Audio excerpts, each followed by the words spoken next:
is Guo Wengui. Guo is a self-proclaimed dissident from China.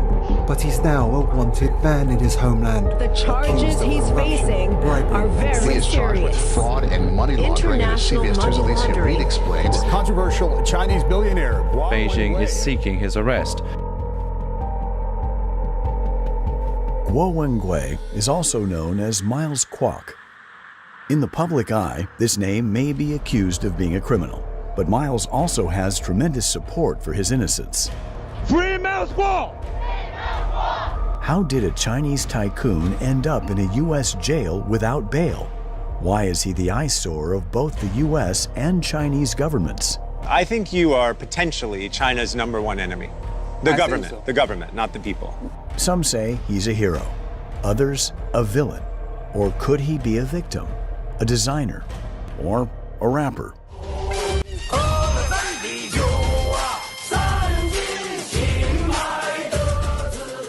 Let's delve deeper to uncover the truth. Who is Miles Kwok? Born in 1968, Miles came from a poor village in China's Jilin province called Zhaozhago. His parents worked hard to raise 8 boys. Miles was the 7th. Miles grew up knowing what it was like to be hungry and cold. During the Cultural Revolution, the whole country was in chaos, and Miles caught the urge to thrive rather than just survive. At 7, he was selling popsicles in the village. By 12, watches and jeans. At 13, he had his own steamed bun shop. And by 15, he was fixing and flipping motorcycles. Afterwards, Miles moved back to his roots in Shandong. As a teenager, Miles was the guy known for the best motorcycles around. In 1985, he met the woman who'd become his wife, and soon they started a family. During this time, Miles's youngest brother remained by his side. Miles's elder siblings found themselves in respectable professions as well, ranging from teaching to law enforcement and military service, accompanying him on their journey towards a gradually improving and happier life. But in 1989, everything changed. That year, China was in turmoil. Students took to the streets of Beijing, demanding democracy and freedom. Going to march. 10 minutes clear. Why? I think this is my duty. Feeling the pull to support the cause, Miles sold his motorcycle and gave all his cash to the student protesters. But the government wasn't just cracking down on the protesters. They went after anyone who supported them, including those who donated money. One day, in May 1989, Miles, his wife, 2 children, and his younger brother were gathering in Miles' office when 2 drunk cops barged in to arrest Miles. During the confrontation, the police fired 8 times. 2 bullets almost hit his wife, who was holding the baby, and 2 bullets hit his younger brother in the chest. That night, the police took Miles into custody while completely ignoring his brother. 2 days later, Miles's brother died in the hospital from the gunshot wound. Miles would end up being detained for 22 months in the Xingfeng Detention Center, a place that would forever change his life. In detention, Miles encountered many others who believed in the student movement and democracy. They were teachers, lawyers, writers, and young activists. Despite the lice, moldy food, and damp conditions, these brave people held on to their ideals. Miles watched as each of them were executed without any dignity. The sorrow of losing family, enduring unjust imprisonment, and spending 22 months in confinement, watching innocent, like-minded intellectual mentors put to a cruel death, ignited within Miles a new life purpose. The first thing Miles did upon his release was collect his brother's ashes from the crematorium. Miles's life was never the same from this moment.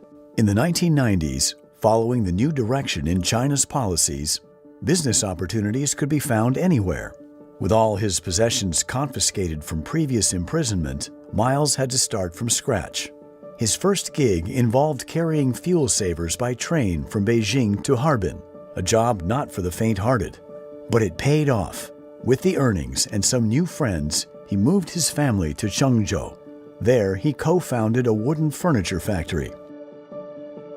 During this period, Miles met Mr. He, who was introduced by his cellmate in Xingfang Detention Center. Mr. He, a friend and mentor, is a seasoned Beijinger, much older than Miles, and comes from a family with a strong scholarly background. Mr. He was profoundly inspired by Miles's spirit and firmly believes that he is destined to make a significant impact.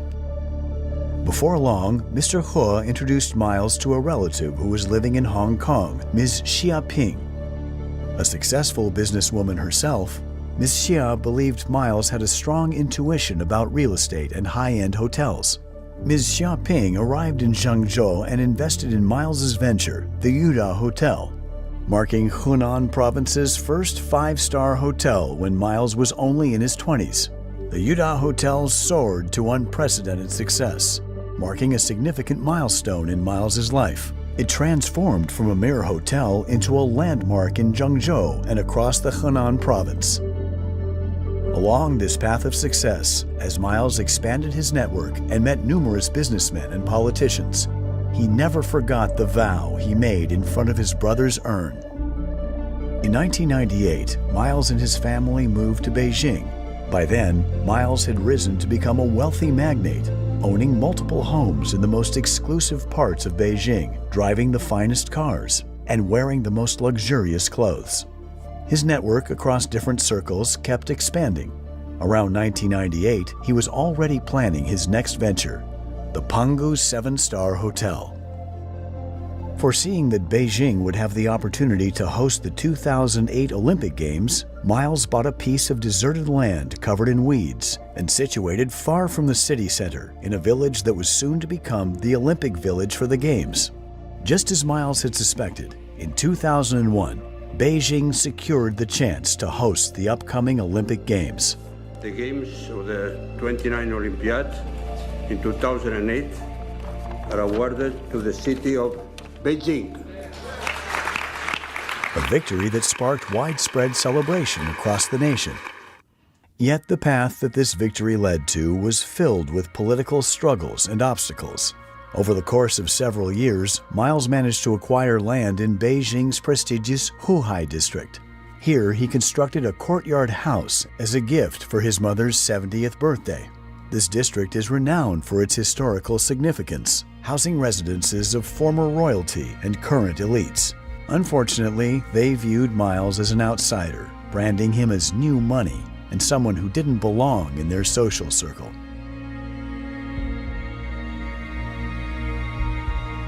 Pangu Hotel hit some major roadblocks right out of the gate. Construction was left hanging by Liu Zhuhua, who served as Beijing's deputy mayor and the brains behind the Olympic construction.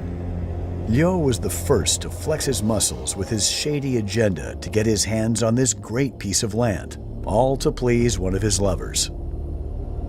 In 2003, Pangu fell victim to confiscation. Miles reported Liu Zhuhua's misconduct with video evidence to the authorities, leading to Liu Zhuhua's arrest. Pangu was then unsealed and returned to Miles. It seemed like Miles had won, but behind the scenes, Liu Zhuhua and his crew were plotting their revenge.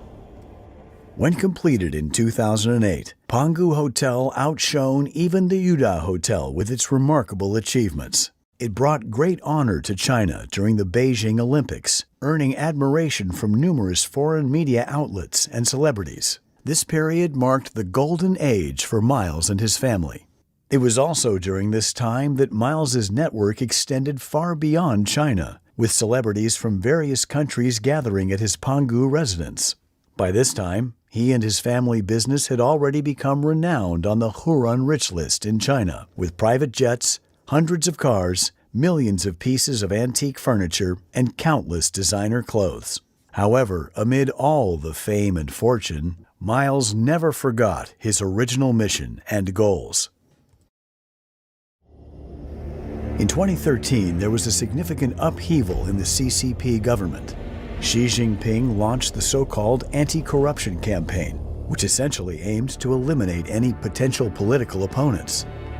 坚持零容忍的态度不变，做到有案必查，有腐必惩，让腐败分子在党内没有任何藏身之地。As a result, numerous former high-ranking Chinese officials were ousted. Some were even arrested. Leading the charge was Wang Xishan, a former big shot in Beijing, who was once Liu Zhuhua's boss and friend. This crackdown turned China upside down, and Miles and his family were right in the middle of it. According to the internet, the Guo family was already a major shareholder of Founder Securities at that time, and also held a large number of shares in other stock exchanges. Of course, high-ranking CCP officials had long been eyeing to carve up this lucrative business. Within the circle of Beijing politicians Miles befriended was a close friend named Ma Jian, who served as the deputy minister of the Ministry of State Security at the time. As Ma Jian held numerous pieces of incriminating evidence against Wang Xishan, he became the center of a state-led investigation and was subsequently arrested. Wang Xishan suspected that Miles also held incriminating evidence against him. At the end of 2013, anticipating Wang Xishan's move to arrest him, Miles flew to Hong Kong, but Wang Xishan's retaliation had just begun. On January 10, 2015, while Miles was visiting in the UK, Pangu Plaza was swarmed by dozens of police cars and hundreds of officers encircling the building. During this raid, the police detained numerous Pangu employees and several of Miles's family members, including Miles's 5 brothers, his wife, and his young adult daughter. Using force during these types of raids was commonplace for the CCP, and so it was at Pangu that day. Police violently cleared out all the offices, using force on innocent employees. Miles would get a call a few hours after this horrible event.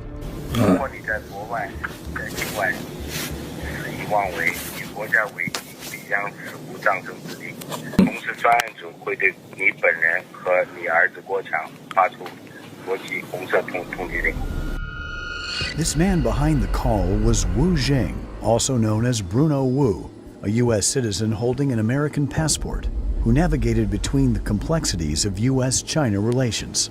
His underlying identity, however, was that of a spy nurtured over an extended period by the Chinese Communist Party. Wu publicly registered under FARA in the United States and lobbied openly on behalf of the CCP.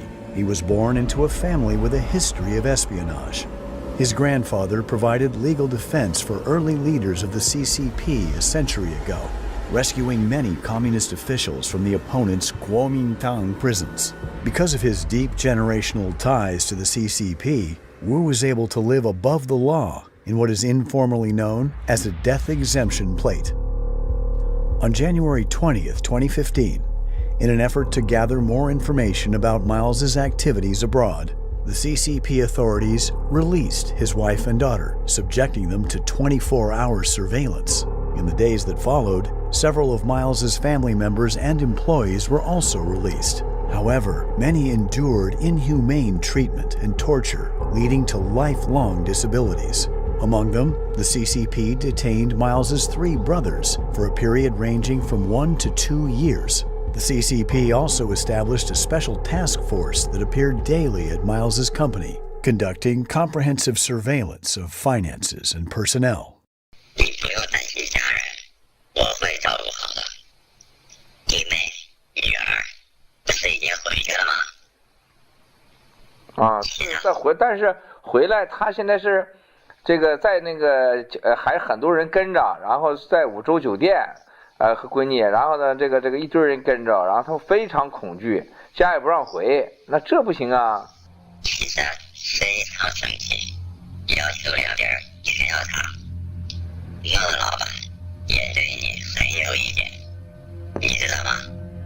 Even today, despite having complete control over all of Miles's domestic assets, the CCP has repeatedly attempted to lure him back to China. At the end of 2016, the Dalian task force arrested Miles's daughter and his brother once again, using this as leverage to compel Miles to return to China to cooperate with the CCP. Repeatedly using his family as leverage, the CCP drove Miles to the edge. Faced with such dire circumstances, Miles's options were limited to either submission or resistance.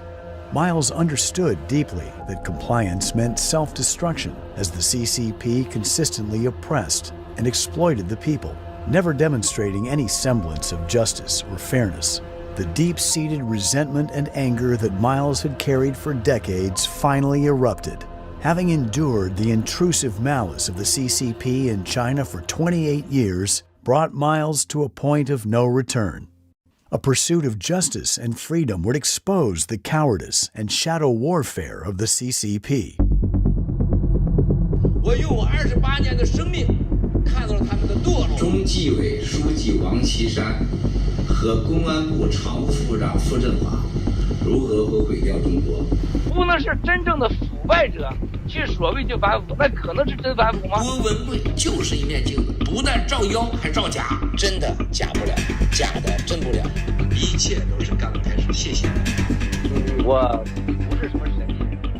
On January 26, 2017, Miles decided to sit in front of the camera. This marked his first ever public interview, making him the first Chinese individual to openly defy the Chinese Communist Party on camera and speak out against it. At this time, Miles's concerns extended beyond his family and career. He had abandoned all he had accomplished in the first half of his life and ventured onto a path that was both more difficult and more meaningful. Yet the core of the CCP responded to Miles's actions with a mixture of anger and fear, determined to erase him completely. In addition to being interviewed by certain overseas Chinese media outlets, Miles launched the whistleblower movement on YouTube, utilizing live streams and short videos to share his story. Twitter also became his platform for sharing disclosure whistleblowing documents. However, the CCP's efforts to suppress Miles had already reached the United States. In April 2017, his Twitter account faced its first temporary suspension, even though Miles had already amassed a considerable number of followers. On April 17, 2017, the CCP issued a red notice against Miles in an attempt to discredit him globally. In comparison to the scarce coverage of Miles's revelations, this news was extensively broadcast by major media outlets in China. 2 days later, the Voice of America interview was abruptly terminated by the host due to Miles's attempt to disclose information about the Wang Xishan family and Hainan Airlines. This marked the first instance of a broadcast interruption since VOA began airing in 1942. The host verified in subsequent interviews that they had been instructed by senior CCP officials to abruptly terminate the program. The former senior CCP official, Liu Yanpeng, repeatedly sought to arrange another meeting with Miles in an attempt to achieve reconciliation. He tried to persuade Miles to cease his public revelations by appealing to his and Miles's personal relationship and emphasizing national security concerns. As a CCP representative, Liu Yanping also promised to release his family and employees. 这个郭美和他母亲，他们娘俩就要到你这儿去团聚了。我们也营造点好的氛围。大家都冷静一下。你要敢跟我拍胸脯，说从5月3号，从明天开始，你就不发生了。我今天夜里边我不睡觉，我去一家一家去跑去，我也能保证明天开始，这边也什么声音都没有。While it may seem like Liu was acting in good faith, this would prove to be the brewing of a deceitful scheme. In May 2017, Miles's family and Liu, along with CCP officials, flew from Beijing to New York. Little did Liu know that the scheme he and 3 other CCP operatives devised to secretly arrest Miles had already come under surveillance by the U.S. government. On May 24th, Liu and 3 other CCP operatives were stopped by the FBI on their way to Washington, where they were informed that they had violated U.S. laws. Despite the fact that the CCP was instructed not to meet Miles again and were given 48 hours to leave the United States, they did not comply. Liu contacted Miles and arranged to meet again the following day. Soon after their meeting, Liu hurriedly left for the airport. Upon their arrival at the airport, the FBI seized all of their electronic devices. The FBI also reached out to Miles to inquire about his situation. Due to the FBI's intervention, Miles's wife and daughter were able to remain in the United States. Unfortunately, Liu Yanping's departure did not mark the end of the CCP's activities. Another high-ranking CCP official, Sun Lijun, who was in Washington at the time, had a tactical conversation with Miles in yet another attempt to coerce Miles to return to China. 文贵兄啊，你还真的这次是误解我了。我来呢是美国司法部邀请的，主要就是来谈这个网络安全合作的。而且呢，我到了美国之后呢，已经跟他们谈了2轮了，谈的也都不错。你也可以问他们，在谈的当中，包括 FBI 也在，我只字未提郭文贵3个字。He lied. He was in New York and building up his connections for a new plan, lobbying for Miles's deportation.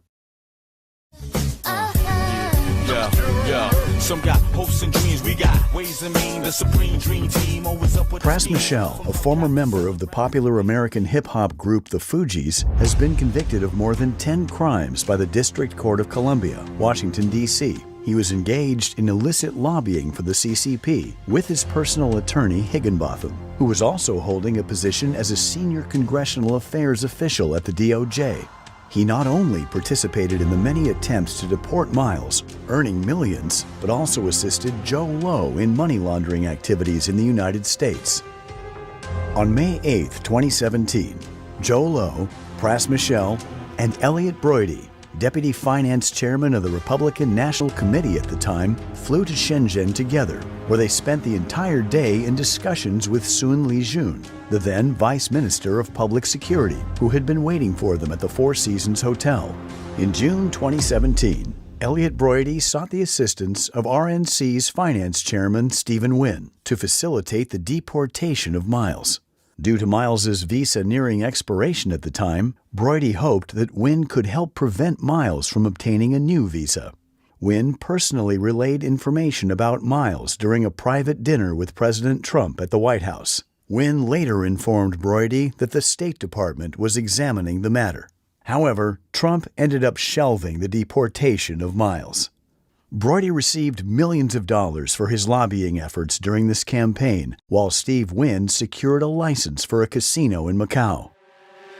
To ensure Miles remained in deep water and posed no threat in the future, CCP plotted another scheme. On July 18, 2017, Miles and his family went on a cruise in the yacht called Lady May. Suddenly, the ship lost control. The captain found it impossible to steer the vessel in the intended direction.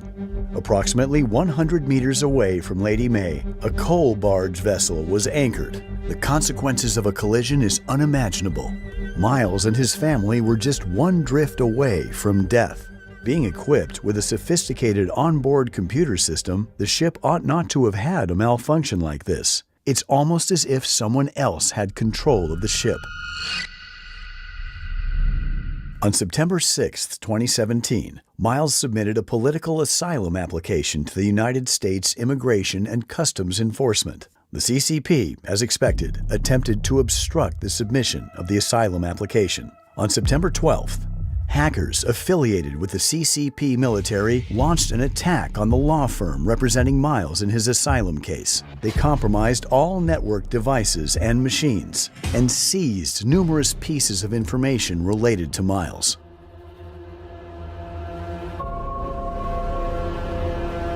Despite everything that had happened, Miles's efforts to counter the Chinese Communist Party persisted. By this time, Miles had already gained significant influence. October 2017, Miles was invited to give a speech at the Hudson Institute, a U.S. think tank based in Washington, D.C., to disclose more information about high-ranking CCP officials and their ties to Hainan Airlines. The speech was scheduled on October 4th. However, just a day before the event, Miles was informed that the speech had been postponed, that is, effectively canceled. The organizers offered different explanations for the cancellation multiple times, but eventually admitted it was because of threats from within the Chinese Communist Party. The day after his speech was canceled, Miles opted to hold a press conference at the National Press Club in Washington, D.C., where he officially unveiled intelligence regarding corruption within the Wang Xishan family and Hainan Airlines.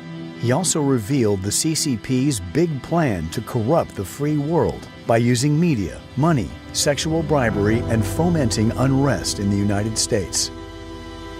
Miles sounded a worldwide alarm about the CCP emerging as a global concern affecting everyone. However, Miles's message was not embraced or adopted by the mainstream media in the United States. Instead, extensive negative coverage in American media outlets led to widespread bias against Miles. His Twitter account was permanently suspended on August 17, 2018. Is there any pressure from the Chinese government to block his account? No, Senator. We reviewed a report on that account and analyzed it through regular channels using our regular procedures. The blocking was not of the account in its entirety, but I believe was of specific posts that violated our policy. So you can testify today that you did not come under pressure from the Chinese government or any of its representatives or people working for them to block his account or to block whatever it is you blocked? I want to make sure I'm being precise and clear. We did receive a report from representatives of the Chinese government about the account. We analyzed that report as we would any other.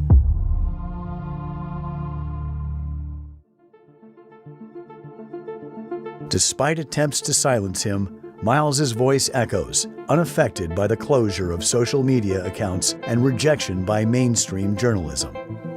Miles isn't fighting alone. He's supported by millions of Zhanyo, which means the fellow fighters, who have forged a formidable alliance. On June 4, 2020, the anniversary of the Tiananmen Square incident, Miles embarked aboard the yacht Lady May to the mouth of the Hudson River with the Statue of Liberty in the backdrop. Here, they announced to the world the establishment of the new federal state of China. 我用鲜血，我们要在这个世界上用我的鲜血来捍卫我们追求的法治、自由、有尊严、有体面的中国。 This marked the realization of a long-held dream for every Zhanyo, the fellow fighters. They finally had their own alliance, the new federal state of China.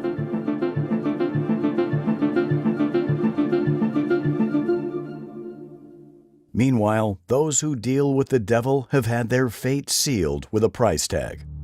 On January 27, 2018, following an article in the Wall Street Journal about sexual harassment of female employees, Steve Wynn announced his resignation as the finance chairman of the RNC. On May 17, 2022, Wynn was sued by the Department of Justice for violating federal laws by engaging in illegal lobbying and failing to register as a foreign agent. On April 13, 2018, the Wall Street Journal would also uncover another scandal involving Elliot Broidy, the vice chairman of the RNC. He was accused of paying $1.6 million in hush money to a model for an abortion. Consequently, Broidy resigned from his position. On October 6, 2020, federal prosecutors charged Broidy with acting as an unregistered foreign agent, aiding the CCP in lobbying the White House to repatriate Miles. He later confessed to his crimes in a plea deal, but was pardoned by the president. Now, the fate of the CCP officials, Liu Yanping, Sun Lijun, and Fu Zhenghua, have also come to a deserving end due to the escalated power struggles.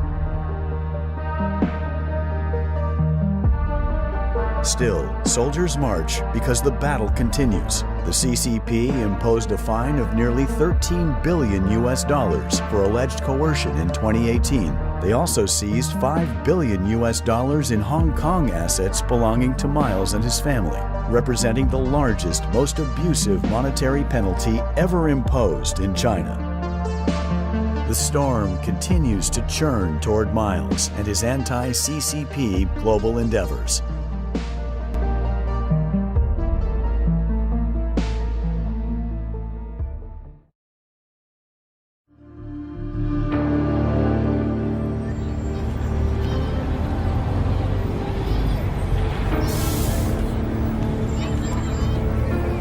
That's a story for another time.